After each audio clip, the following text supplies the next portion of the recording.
Welcome to Upticks with Jake Falcon, founder and CEO of Falcon Wealth Advisors. In this podcast, we help high net worth individuals overcome financial complexities. We do this by enhancing financial literacy and discussing topics in a language free from industry jargon.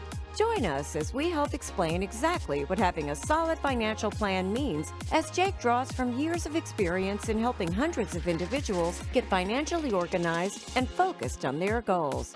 We hope you find Upticks educational, entertaining, and shareable. Now, on to the show. Welcome back to the show. This is episode number 225, 2022 review and 2023 preview. All right, everyone, welcome back. And Connor, Hanlon, welcome to the show today. Thank you very much. Thanks for having me. Excited to have you here. So Jake is traveling this week. So as the resident guest on the show of Upticks, I am pinch hitting for Jake and hosting, and I will be your host for the day. But I'm really excited to get into today's show. And Connor, thanks again for being here. Connor is making his podcast debut. He is the newest teammate at Falcon Wealth Advisors. We've hired Connor as a portfolio manager, and he started with us in October. So again, Connor, we're excited to have you here, but why don't just, briefly here for the audience watching and listening at home, why don't you just tell us a little bit more about yourself? Yeah, happy to be on. Cory, thanks for having me. Grew up in the Kansas City area here, went to University of Kansas, and have been in the investment management business since graduation. Have a wife and a daughter who is 16 months old, who take up the rest of my time, and joined the team here in October. So really happy to be here and happy to get going. Excellent. Well, we're glad to have you as a portfolio manager, Connor, and you have your CFA, your Chartered Financial Analyst designation. Yes, I completed the CFA program in 2019. Excellent. Well, again, Connor, thank you for being here. We're excited to have you.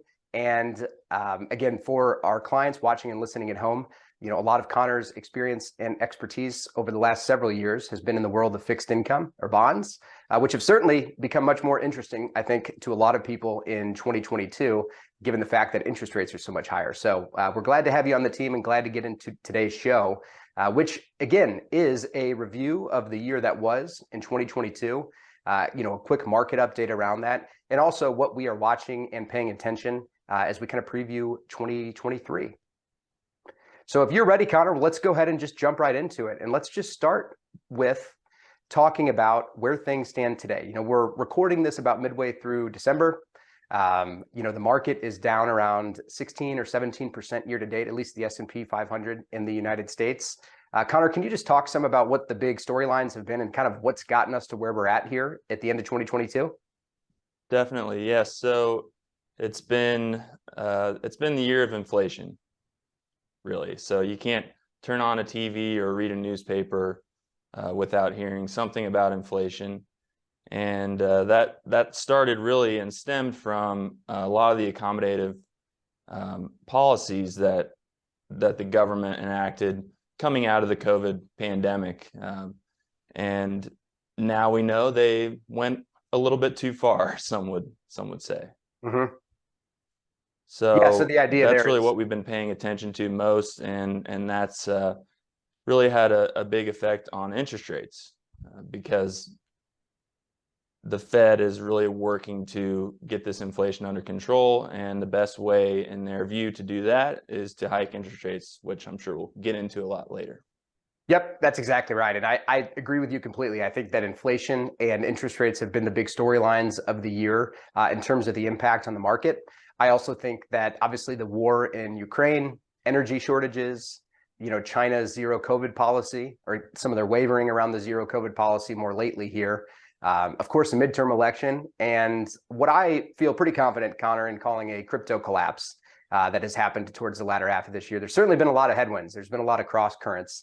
There's been a lot of reasons for volatility in the market, and we've certainly been living it nearly each and every day this year. That's exactly right. But I think, when it comes to inflation, I agree with your assessment, Connor, and that a big reason that we are seeing it is because of the demand that was created by the government coming out of the pandemic that fueled a lot of spending simultaneously, we had supply chain constraints, which ultimately just there was more dollars chasing few to goods and services, which has driven prices up. The Federal Reserve, after the turn of the year in 2022, started hiking interest rates pretty quickly in an effort to kind of get the inflation genie back into the bottle, which I think is difficult to do. But I'm curious from your point of view, Connor, how do you feel like things have gone this year, and has anything surprised you as far as how the market's behaved? I don't know if I think my biggest surprise was how far the Fed would have to hike rates. We started with 25 basis points. I think it was in March, then 50, followed by 475 basis point hikes. So that was not something that I saw coming, and I think not something a lot of people saw coming based on the market's reaction to it. I do think we're starting to kind of start to get a handle on it. Some of the data in the last couple of months has been encouraging. So that was probably my biggest surprise, is really how high rates would have to get to start to get this under control. Right, and how quickly it would have to happen. Because you're right, my curiosity got the best of me recently, Connor, and I went backwards and I was looking at, a lot of research that people were publishing for 2022. But at the end of 2021, and what big institutions, investment banks, et cetera, were saying about the market. And I didn't see virtually anyone that anticipated that the Fed would hike interest rates at the pace that they have. And to your point, you talked about 25 basis points, or 0.25%, followed by a 0.5% increase, and then ultimately 4 consecutive 0.75 percentage point interest rate increases. I think it's pretty interesting. I was going back and thinking about in May when the Fed raised rates by 0.5 point, and the question was asked, will interest rates move higher by 75 basis points in any future Fed meetings? And that was kind of taken off the table. And then quite literally the next month, interest rates, the Fed decided to start raising them by 0.75 point at a time. So I think the reality is the Fed, of course, is working to get inflation under control. The reality is that they don't have they can't see into the future, Connor, any better than you or me or anyone else can. So they're trying to pull the right levers and give it time to see what the real impact is. But I think we would be remiss to not mention also that 2022 has been a difficult year for investors. There's no doubt about that. But it's also coming off the back of several very strong years, 2019, 2020, and 2021. The reality is we know when we're investing capital for clients and getting that aligned with their long-term financial plans, we know there's going to be good years and bad. We know there's going to be up years. We know there's going to be down years. It doesn't make them any less fun. But what I've observed is that, people routinely just feel kind of surprised by what the market has done and how it's behaved. But, the fact of the matter is we know that we're going to have markets like this one. And there's certainly been there's been no shortage of drama throughout the course of the year this year in the markets, and there's been no shortage of headlines to move things around. And we, of course, are all working to navigate that for all of our clients and to get everything positioned appropriately. Absolutely. Yeah, I think that's well said. It's not too surprising looking back at it, Sure. what interest rates have done to the stock market. But like you said, there weren't a lot of people that anticipated the magnitude of it, I'll say. Yeah, I think just the velocity and how quickly the rates have risen has been a big challenge. And, Connor, I think kind of just taking a step back and thinking big picture and just conceptually, can you help explain, in a few words or in a few sentences for the people watching and listening at home or wherever they might be watching and listening from, just what the real impact of higher interest rates is on stocks? In other words, if it's widely accepted that higher interest rates can be difficult for equities, why is that? Yeah, so one of the reasons is just borrowing rates for companies. So it's going to raise their interest expense on any of the short-term or any other floating rate borrowing interest expenses that they have. So that's going to put pressure on their earnings. So that would be one of the main ones I would point out. Yeah, absolutely. I mean, it just makes it more difficult for companies. And I also think, though, there are price earnings multiples, right? And basically, when someone's investing in a company, they're willing to pay X times that company's earnings for their future cash flows. And I think the reality is a lot of the downward movement in the market this year has been attributed to the fact that multiples have become compressed. and multiples have gotten compressed because interest rates have moved higher, which ultimately just means that the money that has flowed into the stock market, the reality is there's been more competition for those dollars. And I think that's also the upshot in all of this, at least for our clients. The vast majority of our clients, if they're not already retired, Connor, they're planning to retire soon, of course, as you know. And the fact that they can actually earn more interest on the fixed income side of their portfolio than they've been able to for the last 5 to 10 years, that's not a bad thing. Absolutely. We've been in such a low rate environment for really most of my career. And so seeing some of these, investment grade credit and even treasury rates has been really exciting, just to know that, hey, I can buy a government bond and get over 4%. So. Yeah, exactly. And I think much like you, Connor, Jake and I started working together in 2010, and I've been waiting for higher interest rates my whole career. People have said that interest rates have nowhere to go but up, and they've continued to decline over the course of the last, almost 13 years now.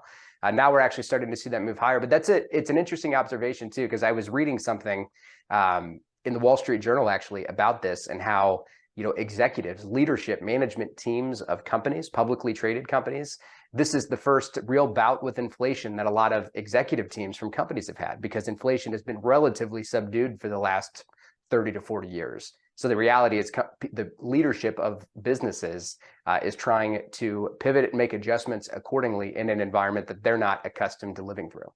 Right. They're trying to learn how to navigate it. Yep, that's exactly right. That's exactly right. But again, we're the beauty of it all is that market history tells us a lot, and we know, of course, that past performance is not indicative of future results. However, we can study market history to understand what previous environments have looked like when inflation has been more relevant. And I think to kind of take that and make it more actionable or applicable to our clients and our business, can you just kind of highlight, Connor, at a high level? I know you joined us, of course, at the beginning of the fourth quarter this year, but from your point of view, some of the real steps and the actions that we've taken at Falcon Wealth Advisors to adjust for the environment that we're in. Sure. Yes. So in a general sense, I would say we have taken steps to decrease our exposure to some of the less healthy companies. And when I say healthy, I mean balance sheet, right? So companies that may have a little bit less leverage than others is kind of where we've been trying to shift, taking a bit more of a defensive stance, knowing that there is the possibility of, kind of this continuing economic downturn as we go into 2023. Yeah, so a focus on quality, I think, Yep. Is a different way to put it and to think about it. And I know, obviously, this was before you joined us in October, Connor, but another one of the more significant shifts that we've made throughout the year this year has been managing the length of the bond ladder that we purchase for clients. So the idea is when we're going and buying individual bonds for clients, we buy bonds that mature in 1 year, 2 years, 3 years, 4 years, et cetera, out several years. But bond interest rates and bond prices have an inverse relationship. So when interest rates go up, like they have this year, it pushes bond prices down. Just conversely, the last decade or so, as interest rates have moved lower, it's pushed bond prices up. So the further out a bond's maturity is, typically the more impacted a bond's value will be by higher interest rates. So one of the things that we did at the beginning of the year at Falcon Wealth Advisors for all of our clients and for all of our new clients is we shortened the length of the ladder. The bonds that we were buying, we weren't extending it out as far because we had the expectation that rates were going to move higher, and that's played out really the way that we anticipated. But I know, Connor, you've been instrumental in this with the investment management team as the year has progressed, and since you've joined us, we've actually looked to extend that ladder a bit further. Going out 8 years, 9 years, 10 years when we're buying bonds for clients, because a lot of those bonds are paying interest rates that look like what, Connor, for 7 to 10 years from now. We're getting high 4s, mid 5s. So like Cory said, really you wanted to stay short at the beginning of the year. And that really worked out well as we saw rate hike after rate hike after rate hike. We wanted to be able to kind of reset those rates as we mature on these, 3-month, 6-month bonds. Now what we're trying to do is extend that a little bit, because we think we are, the Fed has indicated that we're getting closer to their peak. We don't know what that is yet. No one knows exactly what that's going to be, but they've indicated that we're getting closer to, in their eyes, the peak rate, the peak Fed rate. So what we want to do now is we want to lock in these attractive rates for longer, right? So instead of doing a 6-month or 1-year bond right now where we don't know exactly where rates are going to be a year from now, but I think it's possible if we do see a recession that they could be lower than where they are right now. We don't know, again, but what we do know is the rates we have available now are historically attractive. I mean, if you look at the last decade. And so what we've been doing, like you said, is extending duration now. So kind of doing the opposite of what we were doing at the beginning of the year. Yep, and that's because the bulk of, what we believe the bulk of the move has happened as far as interest rates go. Rates are meaningfully higher than they were at the beginning of the year. Anyone trying to buy a house this year has certainly experienced that. Now, mortgage rates don't exactly move in tandem with the Fed funds rate, but the reality is the mortgage rate on a 30-year mortgage is more than doubled since the beginning of the year. That's pretty significant. And you think about what that means for borrowing costs for everyone, for individuals, for companies, it does have an impact. And that's a big reason that we've seen a lot of the volatility, like you said, Connor. But I also think that, as a student of market history, someone who's looked at that, the reality is over the last 30 or 40 years, while inflation has been relatively subdued, patience has been required for investors, right? There has certainly been some scary instances during that time period from, frankly, the crash in 1987, Black Monday, 22% market crash in a single day. Of course, the dot-com bubble, the financial crisis, the United States debt downgrade in 2011, our COVID moment that we had a couple of years ago, and the first quarter of 2020. There's been a lot of, traumatic investing experiences that I think people have lived through over that period of time. And while we know that can be difficult to deal with and it can be scary and unsettling, that oftentimes those are the instances or the events that present buying opportunities, right? The whole idea is we want to buy low and we want to sell high. I don't think that's going to be new for anyone. I don't think anybody's probably going to need to jot that one down, but it's easy for us to explain, but it's difficult to do because we're all human, right? When things are going well, we think they're going to keep doing well. When things are going poorly, we think they're going to keep going poorly. But the reality is having a challenging year in the market is not new. We've had a lot of volatility over the decades, but we know that history has told us that being opportunistic and sticking to our knitting and sticking to our plan and making the appropriate adjustments along the way is the approach that we want to take for our clients to help, keep their financial plans in good order and keep them comfortable in retirement. Absolutely. Couldn't agree more. And it goes back to something I know you guys have mentioned on the podcast before, time in the market versus timing the market. So. Yep. And I think that it's, the reality is when it comes to timing the market, trying to move in and out of the market, I think that is, an exciting prospect to some people. It certainly gets a lot of attention on CNBC and all the other financial journalism networks. But the reality is oftentimes somebody who times something and gets lucky once, the idea of trying to do that repeatedly is virtually impossible to do. And we don't want to try to predict the future or pretend that we know what's going to happen tomorrow or next year any better than the next person. I mean, of course, we're watching everything that materializes every day, and we're planning accordingly. But the reality is we just don't know what's going to happen tomorrow. We don't know what's going to happen next year. And we have to be okay with that as investors, right? That's part of the experience. And that is what's led to a year like 2022. I was almost laughing to myself when I saw some of the research that was published by some of the big banks and global financial institutions at the end of 2021 that said, the party rages on in 2022. That's just an example of one of the headlines that I saw. But the reality is big institutions didn't have any more insight into what the Fed was going to do in 2022. So the best thing that we can do is make adjustments along the way and keep things on track. And, with that being said, this, of course, is, I'm speaking very broadly here, but across the board, when we look at our clients' accounts and portfolios in a year like 2022, Connor, I think something that we've been proud of and our clients have been grateful for is the fact that, we haven't had to experience as much of the downside that's played out everywhere. Can you speak just a little bit more to that? Yeah, I think just to kind of reiterate what you said is, we can't predict the future, but we can make adjustments. We can lean one way or the other. We can shift an exposure, overweight, underweight, and that's really what we are looking at. What can we do to position ourselves better in case this happens or in case this doesn't happen? Yep, that's exactly right. And I just, I think that where we're at right now in December, I mean, these days, it seems like the recession guessing game has become a Wall Street pastime, right? People want to predict whether or not we're in a recession, whether we're going to enter a recession, what the magnitude is, what that's going to look like, et cetera. That really just, it heightens the uncertainty. It fans a lot of the market flames.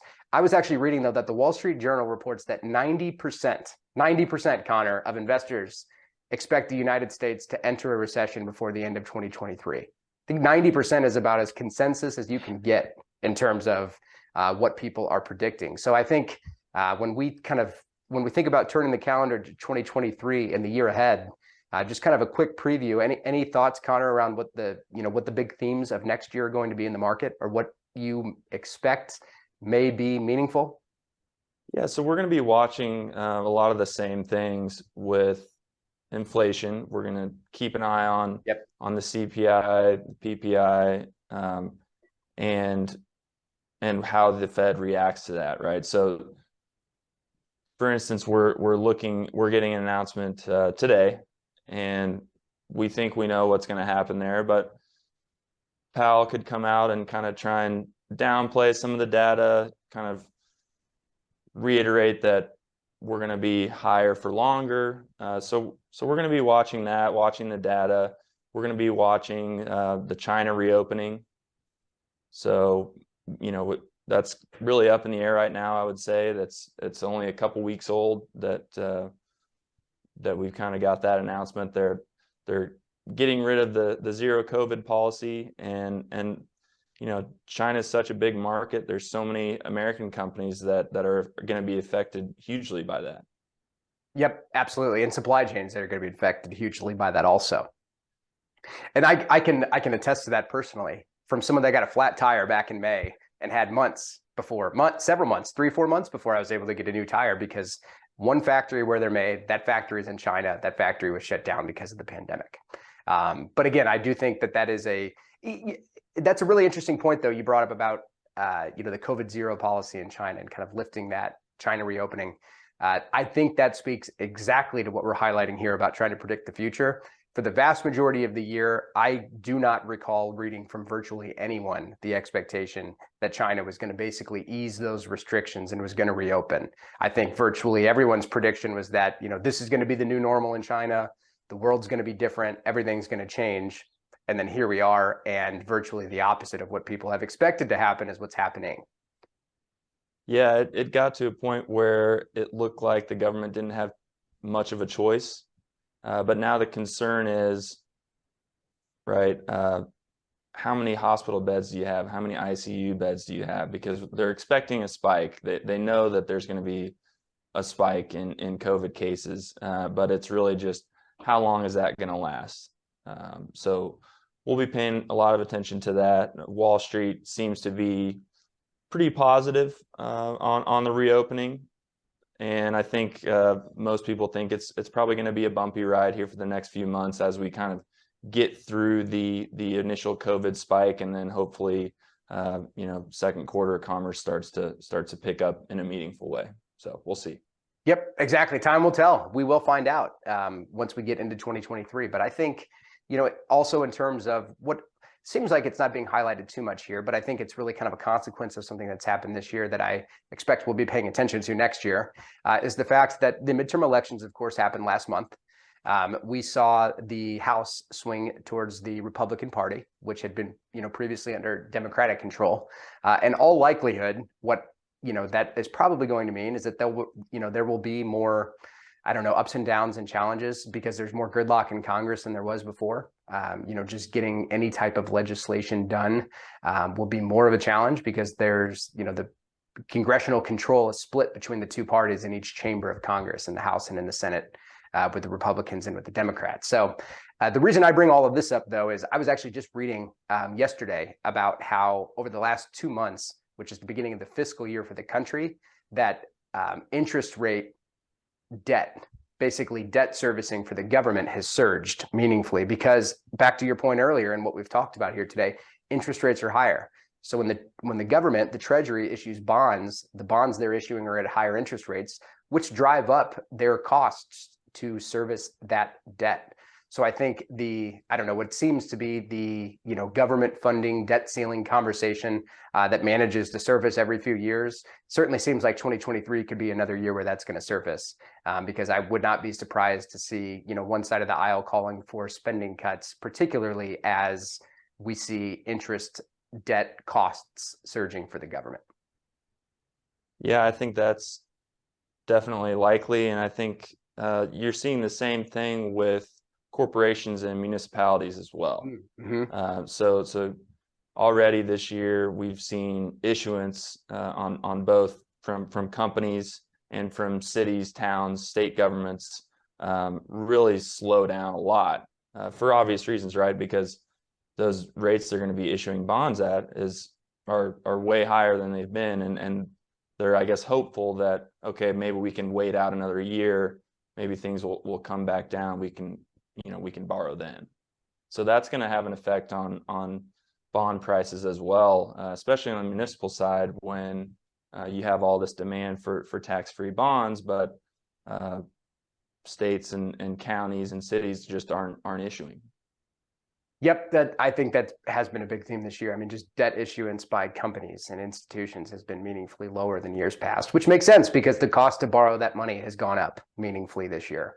But I do think, as far as the big picture and the longer term goes, higher interest rates, getting inflation under control, investors being able to earn income on the bond side of their portfolio, I don't think that those are bad things, frankly. I really don't. I think that the environment we've been in for the last several years is probably more unusual than the environment that we're in now. We're just going through this transition period, right, where the cost to borrow money isn't free or nearly free anymore, as it's been for the last several years. But I do think what's good about that is it requires companies to exercise discipline fiscally, right? It requires companies to be smart, to make good choices, to manage their profit margins, which ultimately, a big part of that comes into their earnings, and earnings are a big part of what drives a company's stock price. So again, I do think that, more challenging, more difficult times, like we've seen more broadly in 2022, it does force companies to exercise more financial or fiscal discipline, and I don't think that's a bad thing. I would agree with that. Yeah, and I think eventually, like you said, it's been probably not a normal environment when we have rates so close to zero for such a long time, and now it feels crazy, right? Because we've been in that environment right now. Everything's 4 or 5%. Likely we will settle into some sort of middle range there for the long term. At least that's the hope. Yep, and I think that bearing the cost of higher borrowing costs, it is, I don't know if easier is the right word, but it, at least when investors are being rewarded with higher interest, I think it frankly helps mitigate the impact of borrowing money at higher rates. Because the whole idea is it'd be one thing if bonds were still earning virtually nothing as far as their yields go, but the cost to borrow money was increasing meaningfully. We've seen both things happen, right? We've seen rates move higher, so people are earning more yield. We've also seen the cost to borrow capital move higher. But again, which it all makes sense and is intended to balance itself out, but we're just going through a transition. So I do think, though, Connor, as we're kind of bumped up against the clock here, just a quick summary. In 2022, volatility has been the name of the game this year. The story has been about interest rates and inflation, the midterm elections, China, the war in Ukraine, et cetera. Despite all of that, we have seen a lot of volatility in the markets, but we've been grateful and thankful that the approach that we take for clients, we've been able, broadly speaking, to see the portfolio that we manage has, outperformed, or it's done less bad, however you want to think about it, relative to the rest of the market, which is a good thing. And when we look ahead to 2023, the reality is, like you've highlighted here today, Connor, I don't think that all of the challenges that have been present in 2022 are just going to magically go away once we turn the calendar into a new year. I think it's going to be a lot more of the same. Interest rates, inflation, corporate earnings in China. I also think that, a split government will probably mean, some more political fireworks. But at this point, I think everyone's kind of used to that over the last several years. But a little peace and quiet wouldn't be so bad on that front. But I'm not keeping my fingers crossed here. But anything else, Connor, that you have before we wrap up here today? Any bold predictions for 2023? Oh, no bold predictions, but just to kind of reiterate what you said, I think we don't know the future. We don't know exactly what 2023 is going to bring. All we can do is position ourselves accordingly with what we do know and go from there. That's exactly right. But again, Connor, we're excited to have you. I appreciate you making your podcast debut here today. For everybody watching and listening at home, of course, please, don't hesitate to reach out to us. We have, our entire team, our operations group, Jake and I, our investment management team, financial planning team, all of us are here for all of our clients. And as far as the show goes, of course, that we're publishing weekly, please make sure if you're not already subscribed, I don't know what you're doing. But in all seriousness, if you're not already subscribed, go do so at YouTube. Subscribe wherever you listen to the podcast. Give the show a thumbs up or 5 stars if you think it's worthy. And we'll look forward to talking with you next week. But Connor, I appreciate you being here. Hope everybody has a great day and a great week, and we will talk with you soon. Thank you for listening to Upticks. Click the subscribe button to be notified when new episodes become available. Also, be sure to visit our website, falconwealthadvisors.com, and click the Contact Us button if you'd like to meet with Jake and his team.